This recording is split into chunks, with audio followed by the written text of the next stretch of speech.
mungkin kenal Bekasi karena macet, panas, dan jadi pusat industri. Tapi lo tahu nggak, dulu tanah ini adalah bagian dari peradaban besar di Jawa Barat loh. Bahkan sebelum Indonesia merdeka, di balik pabrik dan gedung-gedung tinggi, tersembunyi sejarah kuno yang nyambung langsung ke zaman kerajaan. Oke, sebelum dikenal dengan nama Bekasi, daerah ini disebut Dayeuh Sunda Sembawa, dan lebih kunonya lagi Candrabaga. Nama ini disebut dalam Prasasti Tugu, salah satu peninggalan kerajaan Tarumanagara dari abad ke-5 Masehi. Candrabaga artinya sungai yang bersinar. Nama ini menunjukkan ke Sungai Bekasi sekarang, yang dulunya dianggap sakral dan penting buat kehidupan masyarakat waktu itu. Nah, Bekasi jadi saksi perkembangan awal budaya Hindu Buddha di Jawa Barat. Bahkan bisa dibilang Bekasi udah hidup dan maju saat sebagian wilayah Indonesia lainnya masih berupa hutan lebat.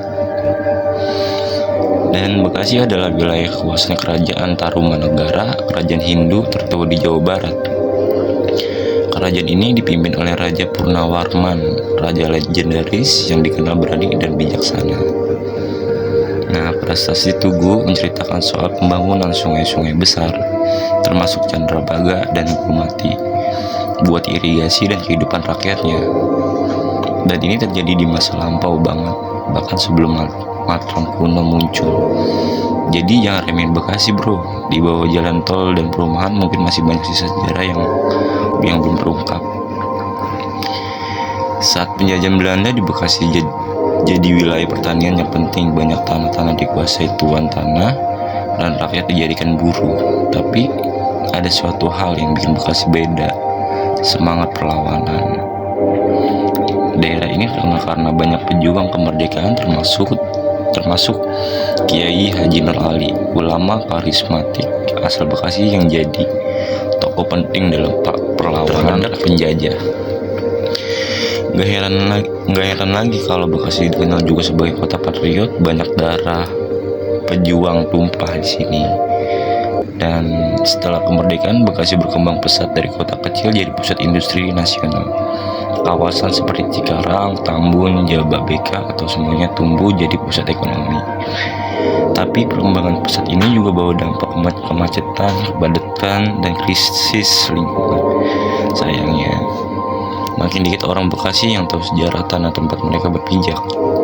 Padahal identitas itu penting. Bekasi bukan cuma tempat kerja dan pabrik. Ini tanah yang punya jiwa sejarah panjang yang harus diangkat ke permukaan. Jadi sekarang lo tahu Bekasi bukan kota biasa. Di balik panas dan hiruk pikuknya ada warisan dari kerajaan tua, semangat patriot, dan jejak sejarah yang masih tersembunyi. Kalau lo orang Bekasi, lo harus bangga, tapi juga harus sadar tugas kita ngejaga identitas kota ini, bukan cuma ikut arus. Lo suka bahasan kayak gini, fakta-fakta sejarah yang tersembunyi dari tempat-tempat biasa? Klik subscribe dan nyalain loncengnya, karena di balik fakta dan dunia kita bakal terus membongkar misteri di balik tempat sejarah yang kira biasa.